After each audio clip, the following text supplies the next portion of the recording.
This podcast contains content that may be disturbing to some audiences. Listener discretion is advised.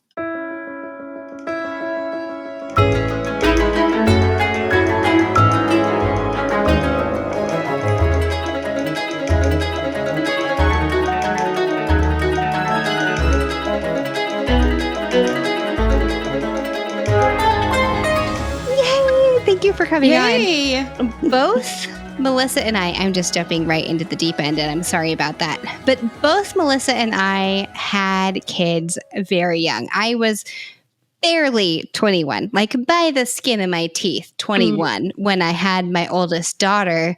So it's kind of fun that we have all of that in common. And I was just wondering, what was your journey with motherhood and spirituality like? Because it seems like it's all kind of happened in a relatively short time span. Yeah, it's been intense. Man. We all have 3 kids, by the way. That's kind of cool. So cool.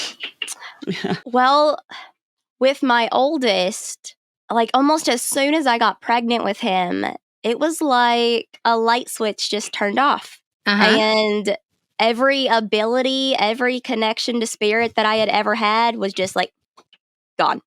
For the whole pregnancy. Just like, really? It was very scary, honestly, because I mean, I've been a medium my entire life.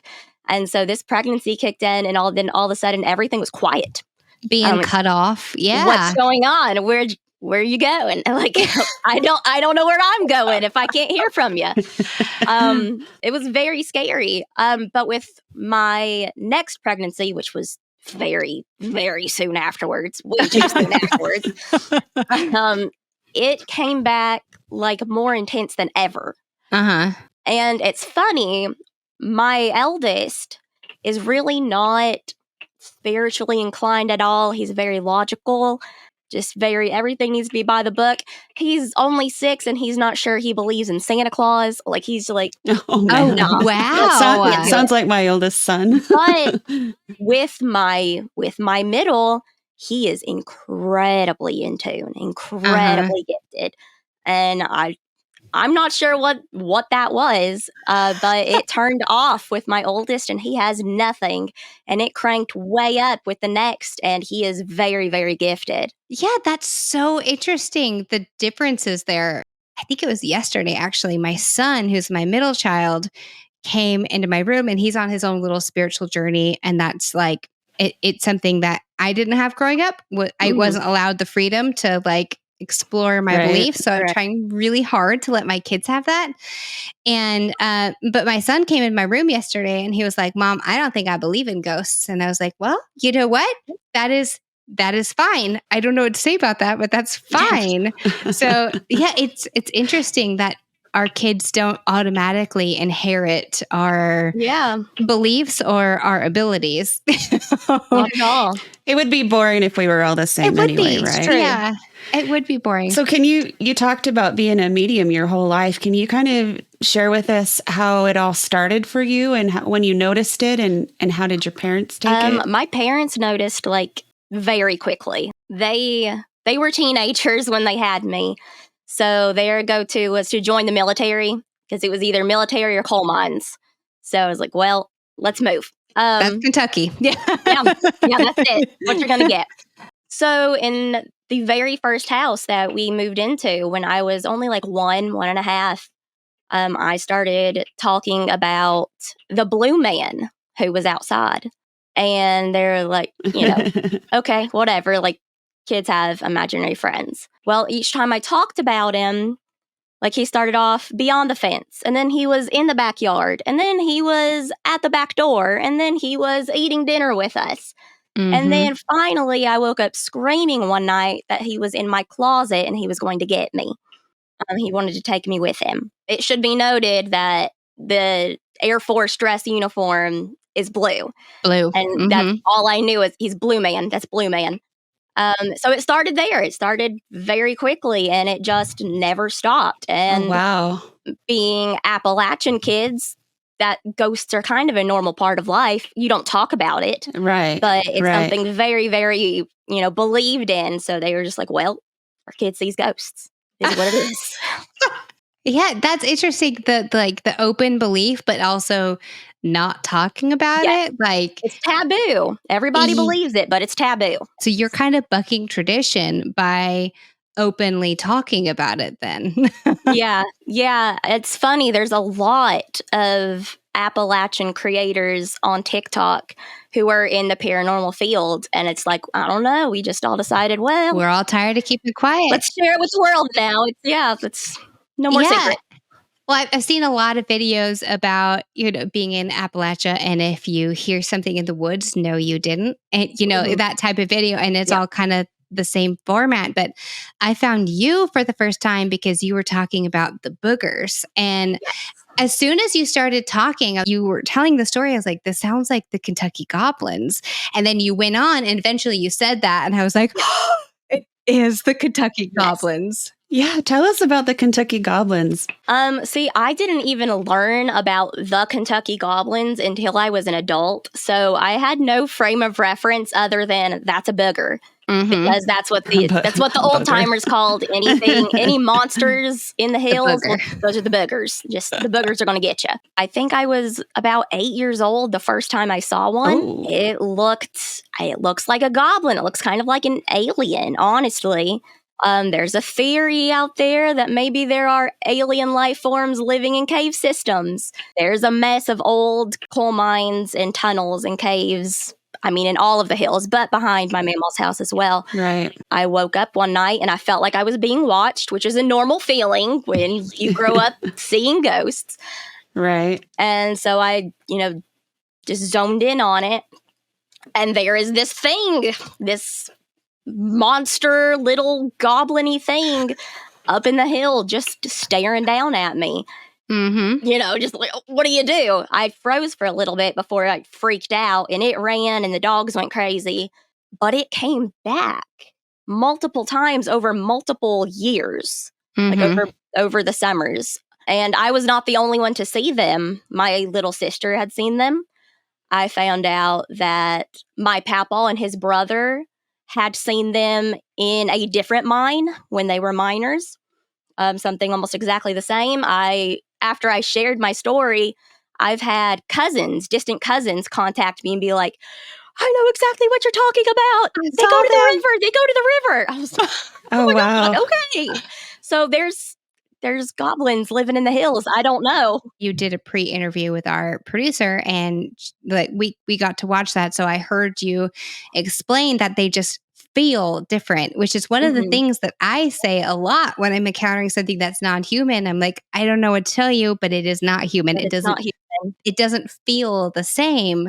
They're all just energetically slightly different. Like the vibration is just slightly different with each thing.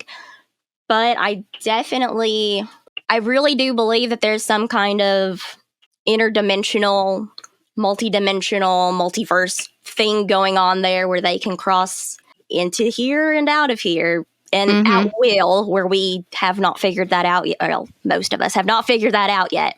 I don't know about it being an undiscovered species. Have you heard of the moon-eyed people? I've heard of them. From like indigenous lore? No, I haven't. I'd love to hear about it though. So there were stories from indigenous people that, it was ancient stories for them. They say that they fought off a race of something that was very, very goblin-esque. These little pale people with big eyes, and they kind of pushed them into the hills and into caves, and never heard from them again. Where you now encounter them. Yes. Right. Yes. So I feel like there's probably some connection there, that there has always been these other beings that maybe we've just ran into hiding. And maybe we didn't necessarily have to run them into hiding all the way, because they can, switch back and forth between different places. And it kind of, for me, ties into Fae lore. I'm so excited. Yeah. I absolutely believe that there's a connection between cryptids and aliens and the dead and where you go afterwards, and the fae and all that. And the fae, Yeah. I believe it's all connected in some way. One of the interesting things, and I've seen this on the internet a bunch of times, but I saw one earlier today, was the reminder that the Appalachian Mountains used to be part of the Celtic. Like if you line them all up, the monsters that they have in the UK are very similar to the same monsters that we hear about in Appalachia. So of course, them being so similar to Fae lore makes sense because that's where we get our Fae lore from. Oh, I'm thrilled. There's rabbit holes and rabbit holes and rabbit holes to go down. Yep. Absolutely. And I love to talk deep into all that stuff. I want to hear about your spirit guides. Can you tell us about those? Sure. Okay. So I have several, or a team, and I believe that most people do have a team. A lot of people are like, I don't have any guides. You do, you just don't know how to, you're not listening. Right. You know, they're always talking. You don't realize that it's them. Mine is made up of a few ancestors that I guess I don't know, but from the last 100 years or so that I have pictures of. I remember when I was a small child going into my mama's hallway and saying, I know her. And she's like, no, you don't. That's my mama. And I was like, no, I do know her. I talk to her all the time. Like, I talk to her all the time. She's like, there's no way you're talking to her. That's my mama. She's been dead for decades. So there have been several ancestors that have been with me my entire life. But there's also other entities, I suppose, where I don't necessarily have the right verbiage to describe them, and they've never given me a specific term to describe them either. One that I don't often connect with, but occasionally when I really need to, I don't like using the word angel, religious ick.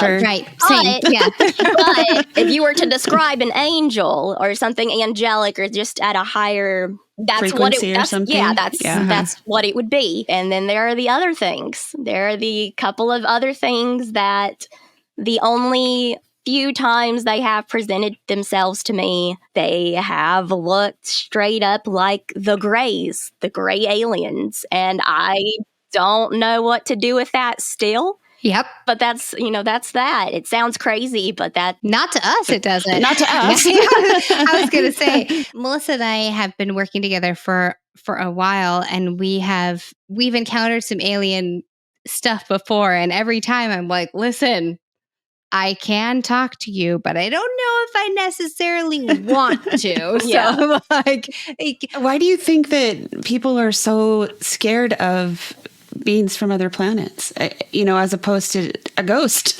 I mean, I think it shakes up every major world religion in a way that would just send people into turmoil. That makes sense. It makes it completely damages doctrine and history, and people are not ready for that. Yeah, you're right. It would force people to confront their belief system in a big way, but also all of us have been fed a steady diet of aliens are bad, aliens are scary since for a really long time. Like I grew up on the X-Files. Like I watched that every week with my dad and my brothers. Favorite show. It's still my favorite show. And you have to question why they're presented that way. See, exactly. Because on the X-Files, Mulder's on the hunt for the truth, but they're also kind of bad. And there's all the stories about the probing and the lasers in your eyes and all that, where I just think, you know what though? I am very afraid of needles. Just speaking for myself here with you and your culture. That's beautiful. I love that for you. But can we do this without any needles protruding into my body? And then I will gladly speak to you. I need a no needle guarantee. You were talking about how it kind of shakes up people's religious beliefs, and can you tell us kind of about your deconstructing of your faith and how that changed your perspective on the paranormal? Sure. So I was raised Pentecostal. I was raised in the Assemblies of God. Ooh, name dropping. Probably shouldn't do that. But We can edit out anything you don't want. Anything you want after the fact, we can take out. So just like speak freely. And if you're like, wish I hadn't said that, Sarah can take it out. It's no big deal. They probably need called out. So Pentecostals, charismatics are already very, very, very hyper spiritual people. You're talking the speaking in tongues, baptism of the Holy Spirit, people rolling around on the floor, running aisles, jumping. It's very intense, emotional services all the time. Very, very, very spiritual. So spirituality has always, always, always been tied into my giftings. When I was a teenager, it became very evident that my mediumship was, what is the word I want to use? It was being exploited. You were like the little kid paraded in the white tent churches. Yes. Gosh. Yes. Okay. So I was expected to be at the altar to tell people, basically to read folks' mail. Like I just walk up and be like, yeah, he's cheating on his wife. Like you need to. Like, oh no. I was always right, but also I was a teenager and shouldn't have been in that. That's a lot of pressure. No kidding. I was very, very gifted at being able to discern between spirits, and I knew very quickly what mental illnesses someone was dealing with just based off of the spiritual presence, the vibrations coming off of people, and the way that I would get messages. I would be taken to people's houses, and I had to do blessings and, not ghost hunt. What we would call ghost hunting, but right. Think of the old shows where they would bring in psychics. Right. Yeah. That was basically my forced upon me ministry. Oh, geez. That's so much pressure for someone so young. Yeah. And it's dangerous. It's very dangerous. Yeah, for sure. For sure. So as I aged, I kind of wanted to distance myself from that part of it a bit, but I still wanted to hold on to the I see dead people thing. Sure. The family that I married into, no, not a fan. Not doing that. That's not something we do. Right. It's a demon or it's of God, and that is it. It's everything. Yep. Everything is demonic. So don't mess with it. Yep.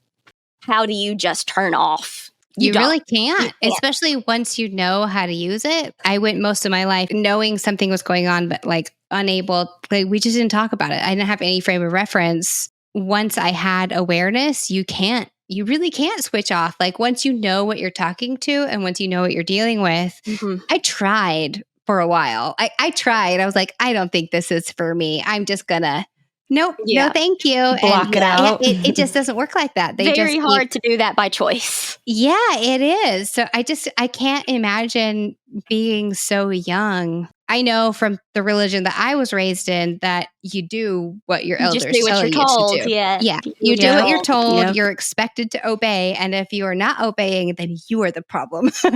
Yeah. So you're wasting the talents that God has given you. And that's like Absolutely. a whole parable in there. Like you just can't do that. Yep. You become the black sheep of the family, which was me. Yeah. It's still me. Same. Yeah. We have that in common. We do have that in common. Yeah, that's fun. That's just fun for all of us. A way to be the black sheeps of the world. It's way more fun over here. Do our families understand us? No, not necessarily. That's one way to hold on to that teenage angst for your whole life. Your whole life. At any point, did you step away? As with my eldest, with my first pregnancy, and I wasn't given an option. Anyways, it was done. It was just turned off. So I was like, well, let's just be done then. Let's stop. Like I felt like I needed to assimilate into the family that I had just very hastily jumped into. My husband and I were together. Dating to marriage was like less than a year. Oh, wow. I needed to conform and I needed to do it quickly. So I was like, whenever that happened with my first pregnancy, I was like, well, okay, that's my out. That's my out. I can just be done. Yeah, you can't. Yeah. But then it was back. And then it was back. And that was an issue. Mm-hmm. And I didn't ever go into deliverance ministry or anything like that ever again. And then as I began to deconstruct during my third pregnancy, I had an experience that just turned everything on its head. Everything that I understood was just out the window, and I began in a completely new journey. Mm-hmm. Is that when you went back to your childhood home? Yes. Is that what you're talking about? Yeah. Can you tell us about moving back into your childhood home? And Sure. I'll let you take over. Sure. So during my third pregnancy, we needed more space because we lived in a 1-bedroom house, and my childhood home was available. So we moved in, and I had not yet dealt with any amount of my childhood trauma at all, just had not even tried. Was not expecting to just be slapped in the face with it as soon as I walked in. And, it's the same floors and the same walls and the same tile. And it's just like, Here Yeah. it is. Yeah. Yep. But it demanded to be dealt with. I find that trauma often does that, where it's like, Yeah. guess what? It's time. You can't just sweep it under the rug No. and forget about it. Yeah. Yes, it decided to be as dramatic as possible. I was sitting in the living room with my 2 littles, and I think my husband was at work. And we start hearing this thumping coming from through the house. And it sounded like bass. And I'm like, there's nothing, there's no stereos. Like, there's nothing, I don't know what's happening. And I got up and I walked into the kitchen, and I could tell it was coming from my old bedroom. Well, I did have an old crappy bass system when I was a teenager that I would just blare Christian rock on and as loud as I could. And I could, we weren't only hearing it, we could, you could feel it like through the wall. It sounded like someone blaring a stereo. And at first I thought I was going crazy because that doesn't even make sense. It doesn't compute. There's nothing back there that can make that sound. And then my oldest was like, Mommy, what's that noise? What's that noise? What's all this noise?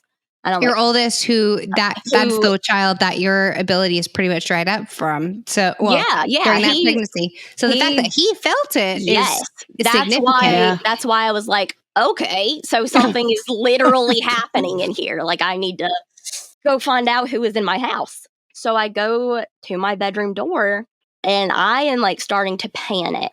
And I open the door, and I saw myself, my 15-year-old self. When I was 15, I attempted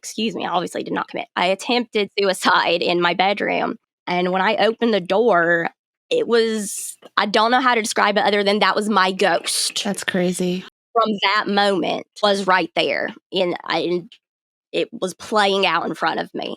And I had never, everything just went black. I didn't know what was going on. I shut the door. I collapsed. I'm freaking out. Nope. I would be too. Me. Gosh. This is me. That is me. This is me. I don't know what's happening. And it took me a couple of years to start connecting it with the idea of residual hauntings. Yeah. And anybody in the paranormal field, we all talk about residual hauntings. Mm-hmm. But only as it applies to the dead. I'm like, they just did this one thing, this one event, it just plays out. It's not intelligent, it's just playing out. It had never occurred to me that we could obviously, that makes sense now. When you're alive, you're leaving that energetic impression. Right. And it doesn't necessarily have to wait for you to die to play out, to show up, to be there.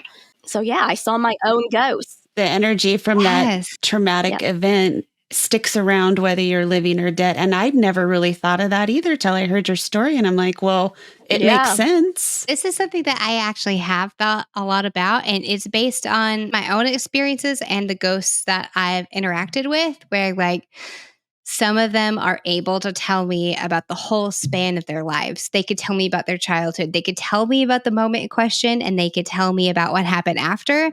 And other ghosts that I've encountered are only able to tell me about this brief moment of pain. And it's like when I try to dig deeper, they circle back around and they just start repeating. One of the things I've heard a lot in the spiritual world is that when you experience a moment of profound trauma, or like a really significant moment of your life, your soul will kind of splinter off and break Fractal. away. Yeah. It'll Yeah. break away a piece of itself. And a lot of the time it's like your mind, your soul, whatever label you want to give to it, it's its attempt to protect itself. So it just splits away so that the rest of you can feel whole, but this part of pain is still sitting here. What a crazy experience to go into your childhood home and meet your own ghost. So, did you have any other experiences with your ghost in that house, or was it kind of like that one and done, like, no, ma'am? In retrospect, when I was a teenager living in that bedroom, I pretty often, I mean, probably a dozen times, had a woman come into my room. And like it was you. It Your was timelines me. crossed. I didn't realize literally until very recently, looking in the mirror and being like, wait a second. Whoa. That's who I was seeing. And I never would have put it together. My hair, I kept straightened hair as a kid and a teenager. I was always kind of heavier set, but it was me now. And I have, been practicing like astral projection and like trying to go back and kind of heal these little pieces of myself. And as a teenager, I do believe that I saw my current self in that room. Mm-hmm. That's crazy because the very first paranormal experience I ever had, I saw a little boy, and going back on it, I think it was my son, because I took a picture of him one time and I'm like, holy crap, that's the little boy that I saw when I was, and it just kind of blew my mind. I was like, wait a minute, how does that work? So it's like, it totally challenges the perspective on what you believe to be the paranormal or the afterlife. Like, I mean, time isn't linear. Like everything is happening all the time. It's really not even relevant. Yeah. Yep, that's what I was just about to say, that if you believe in past lives or reincarnation, there is no reason why we can't be sitting here having this conversation right now and also existing in multiple different timelines and points in history all at once, because we're trying to make sense of things that are honestly beyond our comprehension, and we're all doing our best with our experiences to explain it. But do any of us really have it right? You know what I mean? No. That's why we keep studying this field and why we keep, asking questions and interviewing people, Carly, because that's what we're trying to figure out. But it's almost like the more you learn, the more questions that you have. Yes. Savannah, are you picking up on anything from Carly and I? Have you ever tried doing anything via Zoom or StreamYard? I haven't. I've trained myself pretty well to kind of like, just like turn it off and focus. I have severe ADHD. So so do I. When I have too much spirit going on, I can't even hear what other people are talking about. So it's kind of like right now, I could try, but you might lose me the rest of the podcast. It's up to you. We're pretty much always telling our guests, if anything come through, just interrupt the fuck out of us. On that note, I was wondering what mediumship is like for you. Are you more visual? Do you see things? Like what is mediumship like for you? So I'm pretty fluent in several different clair gifts. Clairvoyance is definitely my immediate, I can't control it most of the time. Sure. If I encounter somebody or if I encounter a spirit, I get, in my mind's eye, little clips, little like movie scenes that just like play out. And I have to, sometimes it'll repeat a few times so I can get every single detail. And then usually there is also a verbal confirmation. So I touched the wrong ear. In my left ear, in my left ear, I hear the clearest. But also I don't do it as much anymore, but one of my favorite things to do used to be like psychometry. And I would I love love that. just to go in to old places and just touch and just have, pictures just flood my mind. And sometimes there's messages attached, and sometimes it's just seeing for the sake of seeing. Like, just, okay, this here's was this moment. Yeah, here's just, this moment in history that you get to witness. Yep. Yeah. But if I'm like intentionally trying to connect for a client or something, I call out my spirit guides first to protect me so that I don't, end up accidentally. Some of these folks out here a little bit rough. Like give me some protection here. I don't know what they've got going on. Yep.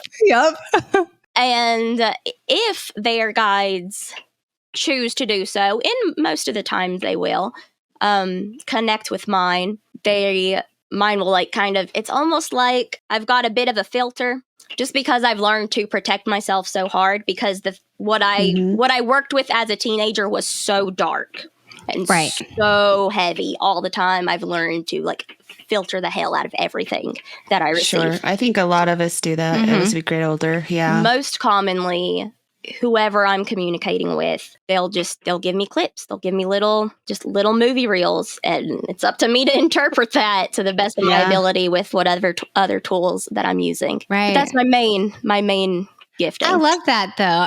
In my mind, it's like watching a home movie on a projector screen. Were you going to say, Melissa? I was just going to say, what other tools do you use when you're practicing? I have different decks that I use. Occasionally will break out dowsing rods, or I like to conduct Estes method sessions. Oh, I love that. Yeah. Me too. Not that I necessarily have to. It's just a fun little, additional. Sure. It's an additional tool to go along with. And it also helps kind of confirm sometimes what you're experiencing when you get something that you can actually provide as evidence or proof or whatever. Definitely. But the experience just makes it more valid and more real.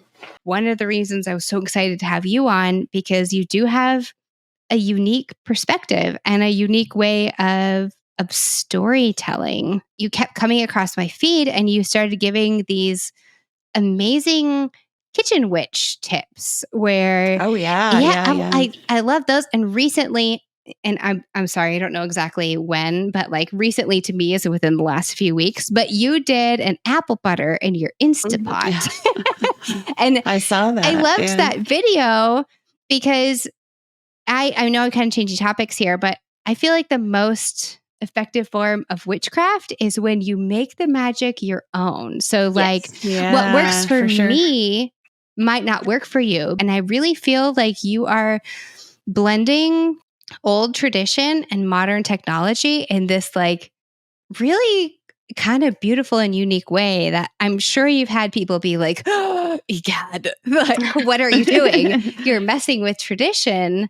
Yeah, a lot of people don't like that. Have you always been more witchy? Like I'm the two kind of go hand in hand in my mind, but when you're religious, even if you have these mediumship abilities, you don't necessarily lean into witchcraft. So like, did you have a moment in your journey where you realized that maybe you were being called towards witchcraft or anything like that? I've been drawn to studying the occult from an evangelical perspective my entire life. It is always very intriguing. I wanted to know the history. I wanted to know, what are they doing? What's going on over there? Like, why does it work? Because I'm watching it work. Like, what's happening? But from a very fear-oriented space. I respected it, but I was afraid of it. When I was 18, I got... 18. I was very, very desperate, and I tried a love spell, and it worked too well, and it backfired terribly. Oh, terribly. And I got myself into trouble. And then I was like, oh, it's real. It is real. It is real. Oh, and gosh. So, wash my hands, never doing that again. After deconstructing, like, all of the doctrine that I believed in and having that experience in my room, I was like, you know what? This has pulled at me for my entire life. I made potions in the yard all day long as a child, doing things and talking to fairies and Like, there's just always been this drawing. I'm going to look into it. And it was just like, just dominoes, like rapidly. All of a sudden, I was like, oh, okay, I'm a witch. Like, that's what this is. Like, that's what I'm doing. Yep. Society's view of a witch is a little bit different than what it actually is. Yes, definitely. It definitely is. Can you tell us, too, about how you were able to break some old patterns and stop generational trauma? Whew, I'm still working on it. Well, I think we all are, but yeah. I will say what I am in the thick of right now, because I have a 6, 4, and 3-year-old, is the amount of just rage that every woman before me has carried. Right. And every woman before me has also experienced very, very similar trauma, very, very similar abuse. And with me, and I honestly have to give a shout out to my little sister. She's doing a way better job at this than I am. She is like super mom. It is insane. She probably thinks the same thing about you. I bet she does. Yeah. Yeah. But learning that it's okay to just not be angry with them. Like, there's something deeply programmed inside of me that says you need to be angry with them and you need to keep order, or XYZ will happen. Every man in my family, not every man, my dad's a good man. Every other man in my family is just a train wreck. Mm-hmm. Is just, a lot of really terrible men. And I have this deeply ingrained, programmed fear that my boys are going to turn into who they came from. Right. If I'm not like, Right. But I feel like that's probably how my mom and her mom and her mom and her mom felt. And we've obviously all just kept going at it the wrong way. And yeah. So learning now to, like, it's okay. I don't have to default to anger all the time. Right. Like, it's okay to just be soft with them. Right. That's what I'm in the middle of right now. So, like, you are working on balancing your rage, and I am working on trying to figure out how to express mine, where I'm like, I hate this. I don't like being angry. I feel like it all ties back into spirit, because at the end of the day, what spirit wants for us is to find that middle ground where we're able to tune in and we're able to express ourselves without it being damaging. Have you ever had any experiences along those lines where spirit was like, hey, rein it in? Oh, all the time. Like, daily. honestly, daily. The second that I, like, go too far, it's immediately, like, just like little, like, I slap upside the head. Yes.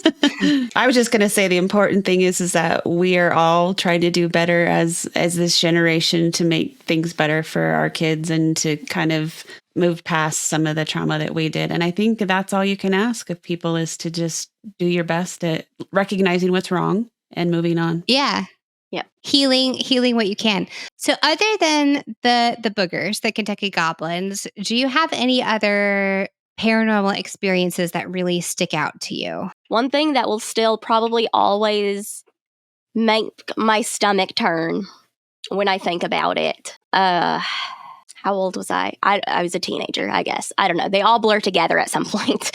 And I was in the middle of deliverance, which is the casting out of demons. Sure. And a woman levitated. Oh, Shut wow. up. I mean, she came up off the ground. Off the way. ground. Contorted. Was this in a church setting? Like, what was happening? It actually happened. It happened twice with her. Once at church and once in her home.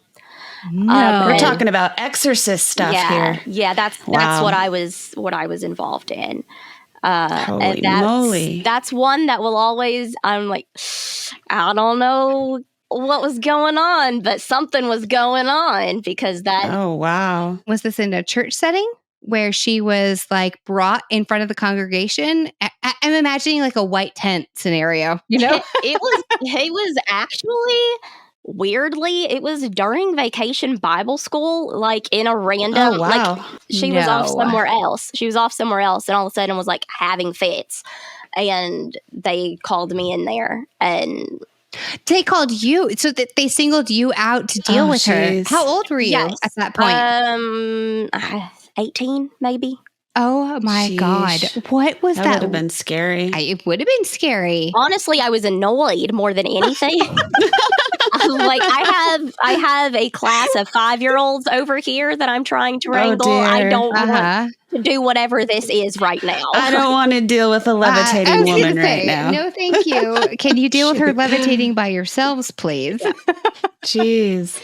Well, Savannah, we really enjoyed talking to you. It's been great meeting with you. Do you have any questions for Carly or I? Oh my gosh, I should have written them down because I definitely had things It's that okay if you don't. I was going to say. It's fine. Carly, you have had someone over this this shoulder peek out a few times. Other shoulder. Just light though, no I like that. specific features, but just at one point did when you were talking about feminine rage, rested a hand on your shoulder. Yep, that makes sense. That is a side very much guide vibes. But that's exactly what I was gonna say. My main guide is the one that is pushing the tap into your rage, because once you understand your rage, you can understand XYZ. And I'm like, well, there's a little confirmation. They're right there, like, yes. Yes. One last question for you. I know that a lot of people who were formerly religious and dipping their toes into spirituality are always worried, is it demonic? How do you tell the difference? Well, as someone who dealt with the demonic nearly exclusively, even when I was in that space, I was often saying, this is not demonic. This is just something else. This is not demonic. And being reprimanded that, no, that's definitely demonic. So, like I said, witchcraft and spirituality was always a very fear-based, I'm going to get, my soul sucked out of me. But if you want to go biblical with it, you test and see. You test. And it's just not. It's just not. I don't even know how to explain it other than you feel it out. Mm-hmm. And if something's not for you, it's not for you. That doesn't necessarily mean that it's demonic. But if it just feels wrong, it's okay to just be like, okay, no. Right. Like that's not for me. And that's fine. That doesn't mean it's a demon, because it's so very rarely actually a demon. The only a handful of times I was doing it for about a decade. In my decade of working with demons, only a handful of times do I think it was actually ever like demonic. Yeah. I think most people are dealing with trauma, and there is no way to describe how trauma feels other than the devil. Yep. So I would just say that most of the time it is not a demon. The vast majority of times, nothing is a demon. Taking it back to that woman who was levitating, were you able to figure out why she was levitating? I tried hard to really stay out of it. I just didn't really like her very much. I was like, I'm willing in the name of Jesus to help you, I guess, but I don't want to be involved. And by the time I was 18, I was doing that a lot. I was like, I will show up for the praying and for identifying whatever is here and whatever's going on in their life. But I don't want to be involved. I don't want, after I walk out of this room, please leave me alone. Yeah. I mean, most pastors didn't even deal with it. I was being driven around to other churches to help grown pastors deal with these dark, heavy, and sometimes demonic energies. And it's very isolating. For sure. Like I cheerleading at a football game on a Friday night, leave there to go to someone's house to pray a demon out. It's very, very lonely. It's a very lonely path. For sure. I am very glad that you have been able to kind of find your way out of that, and more importantly, find yourself back on a path that you can do the work that was meant for you, but in a way that is healthier and safer for you to experience versus being exposed to these dark energies. Well, and for your kids too, who also may possibly have your gifts, to have a mom who's been through it and can now kind of teach them and help them out, I think is extremely beneficial. And we do too. we do a lot of practicing protection and white light meditation, and they regularly ask to go get their own incense and cleanse their bed because good for them. I don't want to have nightmares. Do what you do that helps you be able to feel the spirituality in your own way. I think is so important because everybody's different. Have you had any experiences where you left that world behind, but it seemed like you were more visible to the powers that be? Oh, absolutely. Absolutely. I had many experiences where after helping somebody get rid of an attachment, they would show up for me and be like, "What's up? What was that about?" Oh, geez. And this sounds out there. I was on like a first name basis with a lot of things where I would walk into a room and I see you and you see me and we know each other. Yeah. I have, since leaving that behind, I have encountered specific entities, and I do believe some of them to be their own specific entity on this side of things. And it wasn't intimidating anymore. It was more of just like this mutual respect. We see each other. We're going to go on. That's that. Well, it has been an absolute pleasure. I feel like both Melissa and I could talk to you for hours because there's so many parallels here. Thank you so much for coming on and for sharing your story with us. Thank you for having me. If you loved what you heard today, please consider leaving us a review. Death Becomes Us is an Emotional Pictures production produced by Sarah Nichols and Alex Eisenstein.